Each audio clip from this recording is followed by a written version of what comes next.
अस्सलाम वालेकुम। ये ओरियन के लेटेस्ट मॉडल की ऑटोमेटिक वॉशिंग मशीन्स हैं।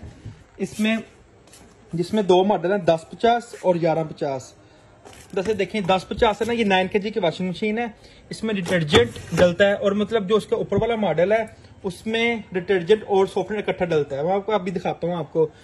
जैसे ये देखें इसमें डिटर्जेंट डलता है और अगर सॉफ्टनर डालना है तो आपने इसमें यहाँ पे साइड पे है इसका लगा हुआ, ये देखें यहाँ पे आपने सॉफ्टनर डालना है तो ये काफी हद तक काम अच्छा करती है। इसमें सबसे अच्छा ऑप्शन ये है कि 1 टच स्टार्ट।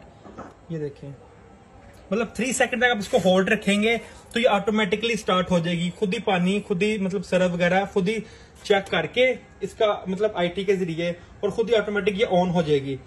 हर ऑटोमेटिक वॉशिंग मशीन को पहले ऑन करते हैं, फिर प्रोग्राम सेलेक्ट करते हैं, फिर वाटर लेवल, फिर ऑन करते हैं। इसमें यह है कि 1 टच 3 सेकंड तक आप इसको होल्ड करके रखें तो ऑटोमेटिक ये स्टार्ट हो जाएगी।